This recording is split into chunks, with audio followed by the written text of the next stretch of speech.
One thing that's terrifying about combat and contact sports is the risk of brain damage. I played football for 7 years in high school and college, and every single year, multiple players on the team would get a concussion. You also hear about long-term brain damage, with people going into vegetative states, or CTE, and even cases where people take their own life because of the symptoms of brain damage. And just recently, two Japanese boxers died on the same night from brain injuries. A really tough pill to swallow is that if you do a combat or contact sport, some brain damage is guaranteed for the most part, even if it's very minor. That being said, there is ways to reduce the amount of brain damage you get and reduce the risk of anything serious happening. In this video, I'm going to give you 5 things that I could guarantee will help reduce the risk of brain damage, which I learned from my many years of football or now that I'm competing in Muay Thai. Then I'm just going to talk about why I still decide to participate in these kinds of sports, even though there is some risk involved. So my freshman year of football is when I really saw up close how crucial hydration is for your brain health. Like a lot of freshman football players, I was painfully shy. I've never played football before, so this was a completely new environment for me. And this isn't the case for most, but some football players aren't the nicest or the most friendly people. So for the most part, I'll just keep to myself or try not to say anything for my freshman year of football. But there was someone who I'll just call Mark. Mark was a year older than me, and he was a sophomore while I was a freshman. But Mark was just a super nice and respectful guy. He would do things like get me involved in the conversation if he saw me sitting by myself, or just start up a conversation with me randomly. I didn't really notice this at the time, but looking back, he was a really great guy. But it was the last game of our season, and I was on the sideline because of an injury. And near the end of the game, Mark was just standing on the field and then he collapsed. At the time, I thought it was something like a cramp or a heat stroke, which is common.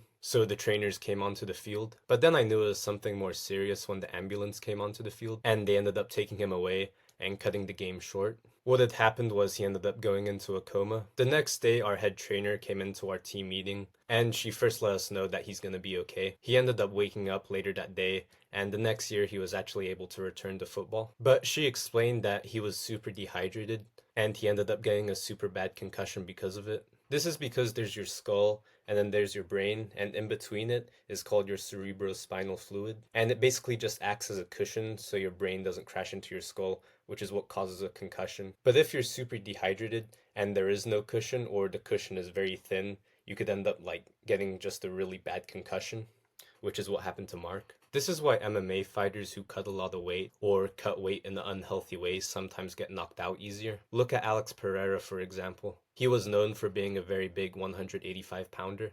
And he was fighting Israel Adesanya, who's one of the greats and definitely has knockout power, but he's more of a TKO guy than a one-shot KO kind of guy, at least when it comes to his punches. But when he had a rematch with Alex, he got a super brutal one-punch KO that really wasn't common for Izzy. But then of course Alex moved up to 205, which I think was a great idea. And for a moment people were even saying that he might be the UFC GOAT. So obviously it ended up working out. But the first point I want to make is hydration is super important for your brain health. And if you're an athlete of any kind, you really should be taking care of hydration anyway, because it has a lot of other benefits, like it improves your performance overall and helps prevent other injuries like muscle pulls. Okay, now point 2 is just to be better at your sport. So in combat sports where there's striking, people say the name of the game is to hit and not get hit. So if you train hard and you train smart, you'll be better at the sport, which means you'll have better defense, so you'll get hit in the head less, and in turn you'll take less damage overall. Conor McGregor said something I thought was super powerful in his podcast with Tony Robbins. And whatever anyone thinks about Conor McGregor, he is one of the best martial artists of all time. But he was saying if you're in a serious sport like MMA, you have to be what he calls all in. And I absolutely agree. Like, tennis is a serious sport. People dedicate their lives to it, and there's a ton of money involved. But the consequences of messing up aren't as serious in tennis as they are in combat sports. So if you do decide to compete in a combat sport, I think you should take it a little bit more serious than just a hobby, in my opinion. It's the same thing with a sport like football or even lacrosse. When I started, my mindset was kind of like, this is for fun. Just a nice little extracurricular activity that will look good on my college applications. But then I saw how brutal football can sometimes be. Reports actually say there's somewhere from 12 to 16 football-related deaths every year. So this is why I decided to do things like gain weight, so I know I have some mass behind me, and things like take care of my nutrition and my hydration, and work on my tackling technique so I make head up, shoulder down tackles like what you're supposed to do, instead of tackling with your head down, which is the natural thing to do. and just overall dedicating myself more to the sport that I'm doing. The third thing is just taking care of your neck. The neck is one of the most neglected muscles in my opinion. I have a video where I talk about the many benefits of having a strong neck when it comes to combat and contact sports and just life in general, which I'll link below. But when it comes to preventing head injuries, it plays a super important role. If this is your brain and this is your skull, if you have a weak neck and you get hit, your head will rattle side to side, making your brain crash into your skull, which causes a concussion. But if you have a strong neck and you get hit, your head won't rattle as much and, it will just kind of stay in the same place and not crash into your skull. And even if it does, it will be less if you have a strong neck. If you look at pretty much any good boxer, they usually have a thick and strong neck. I talk about this in many of my videos, but I'll link a video below on no equipment neck exercises you could do. But neck training has really helped me out so much, and it did make a noticeable difference in my athletic performance. You could learn more about that in the video I'll link. Now the fourth thing is just living a healthier lifestyle. Sarah Jeffries has a video similar to this one, which I'll link of course, but she mentions a book where the author interviewed boxers and their widows about brain damage, and in the book he mentioned George Foreman. For those of you that don't know, George Foreman was an Olympic gold medalist, and he was also the oldest heavyweight boxing champion, and he later became a successful entrepreneur by creating the Foreman Grill, which you've probably heard of. But he was also known for being very articulate and intelligent, even at an old age, which isn't always the case for some combat sports athletes.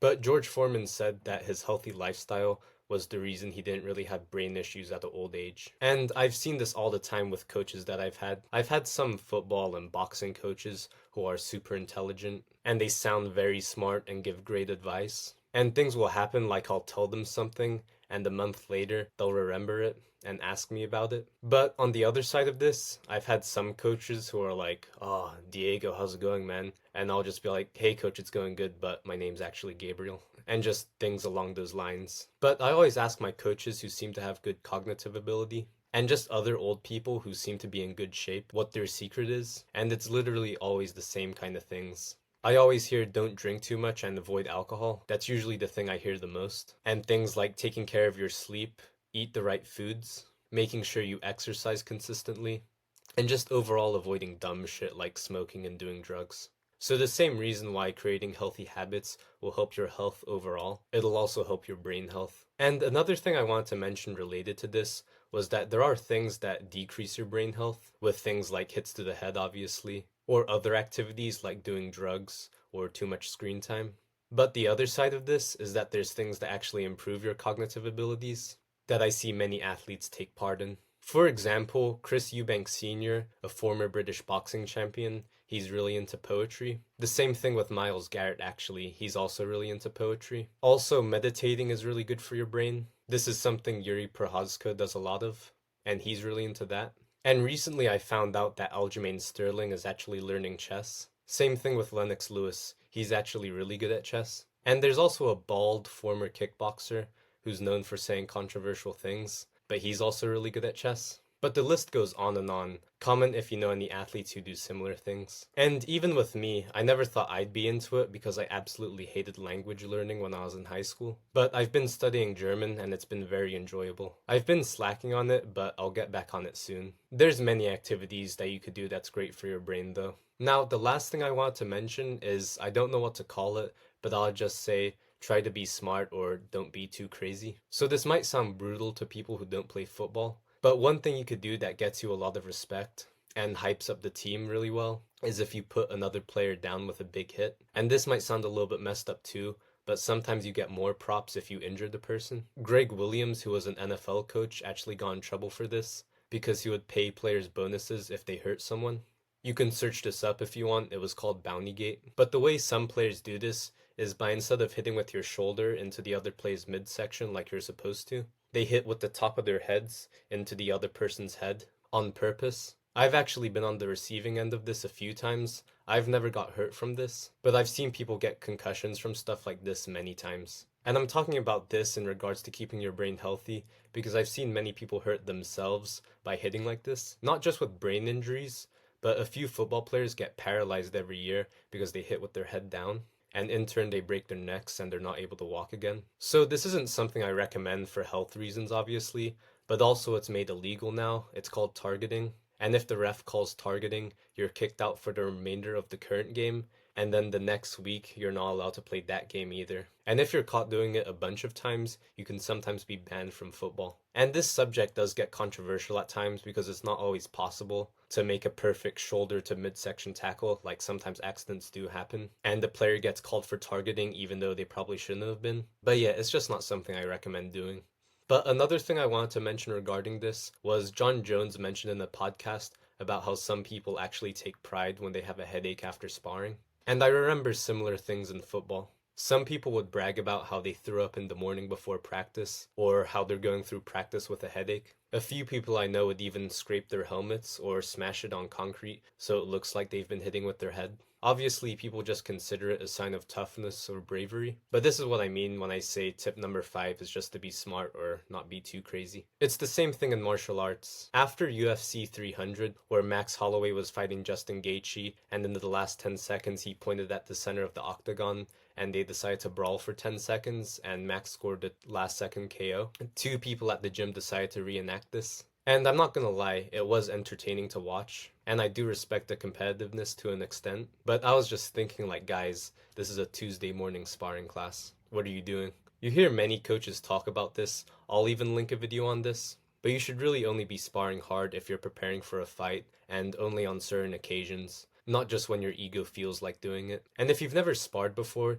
you might be surprised how easy it is to start sparring hard, because getting punched in the face doesn't hurt as much as you might expect. Plus, with the adrenaline going, and when you're in big gloves, it's sometimes easy just to say screw it and get into it. But even though it doesn't really hurt unless you fracture something in your face, the damage you take to your head is still there, and it's something you need to be mindful of. Something I tell beginners at the gym I work at when they're sparring for the first time is to not be shy if they need to ask their sparring partner to go a little bit lighter, if they feel like they're just getting pieced up or feel a little bit overwhelmed. There's a quote that says you're not going to be able to learn how to swim while you're drowning. But of course, it is different if you're preparing for a fight or anything like that. Okay, so those were 5 tips to help reduce the risk of brain damage. And in the description, I'll link videos related to each point, whether it's a video by me, a video related to the subject, or just one of the videos I mentioned. So make sure to check the description for other videos you might find helpful. But now I just want to get into why I decided to play football or now do martial arts, knowing that there's risks involved. So one thing with martial arts is just you will need that at some point. Whether it's just a drunk person at night, or a bully at school, or a jealous boyfriend, or ex-boyfriend. I have a video called 3 Dark Reasons Why You Need to Learn How to Fight, where I talk about this more. But even if you're one of the few people in the world that will go through their life without ever getting into a confrontation, you still want to be able to go through life without the worry of getting beat up. But for me, the biggest reasons why I do these sports is because it keeps me disciplined. I really hope I don't sound cringe saying this, but there's a quote that says, "Under conditions of peace, the warlike man attacks himself." Again, I really don't mean to sound like Batman or anything when I say this, but I think a slightly less dramatic way of saying this is that when you don't have a goal to work on, that's when bad habits usually start coming in. And I think it varies from the person, but this is definitely the case with me. Before I started taking football seriously, I just had a lot of bad habits. Some things I'm not really ready to talk about on the internet, at least as of right now. But I literally had a 1.6 GPA before this. I think I could pull up a picture of it right here. But after I decided to make football a priority, and I knew I had to improve my grades to play, I was able to bring it up to a 3.4 GPA. I think I have the picture of the certificate somewhere. And that's just the tip of the iceberg. Again, I'm not trying to sound dramatic, but the things it did for me with things like my self-image and my confidence, you know, all the finding my higher self stuff that astrology girls post about on Twitter, dedicating myself to what some consider a violent sport actually improved all of that for me. That's why I find it kind of ironic and a little bit hypocritical at times when some of my friends are like, bro, seriously, Muay Thai? Aren't you afraid of brain damage? Meanwhile, they'll do things like suck on a vape every 5 seconds, or drink and do drugs every weekend, or spend 10 hours on a computer screen every day. But they get concerned when you're learning a skill that's been essential to human survival since the beginning of time. But don't get me wrong, I still really appreciate their concern for the most part. But even though things like football and MMA can be dangerous, the risk really forces me to be accountable with my training, that I never really got with other things. And this is just my experience, but Khalil Roundtree seems to have went through a similar thing. Before MMA, he was smoking a pack of cigarettes every day, and he was only eating gas station food. But then having a goal to work towards improved his life, not just with his actual physical health, but all the internal stuff too. But I also just look at it from a matter of fact and statistics point of view. Like, yeah, combat and contact sports can be dangerous, and some people do die doing it. But things like surfing and horseback riding has more deaths in total and per person. And it's even higher with driving, which is something that most people do every single day. Also, some people have even died playing baseball. So it just seems like there's some sort of risk in everything that you do. Plus, as the sport grows and people become more informed, contact and combat sports get safer and safer. And even if everything I just said wasn't the case, the life lessons you learn and the toughness you build up and the people you meet and the relationships you build along the way make it all worth it, in my opinion. So I really hope you got some sort of value out of this video, even if it's just a little bit. And like I said, I'm gonna link a shit ton of videos in the description below. So if you want and you think it would help, you can save this video somewhere and use it as like a hub for other videos on brain health and information that will help you have a healthier brain. And with the tips I just gave you, you're not just going to watch this video and be like, okay, so from now on, I'll make sure I'm hydrated. I'll work out my neck 3 times a week. I'll have good defense in boxing. And I'll overall live a healthier lifestyle. It's a very gradual process of incorporating these things, and it will take time. Something I learned from James Clear's Atomic Habits is that it takes time to build up habits. You can't just do everything all at once. So if I had to recommend somewhere to start, I would just say start with getting better sleep. I have multiple videos on sleep that I'll link below, but here's a video of just a few habits that might be ruining your sleep and how to fix them. And if you have any questions you think I could help with, drop it in the comment section down below. And if you found this video helpful and you want to see more videos like this, make sure to subscribe. With this channel, I share what I know about improving as an athlete, that I've learned from my own experiences and that I'm learning currently. And if you watched this far, I really appreciate it. So the least I could do is just answer a question if you have any. And I'd really appreciate it if you'd like this video. It helps me out a lot. But thank you for watching, and I'll see you in the next video.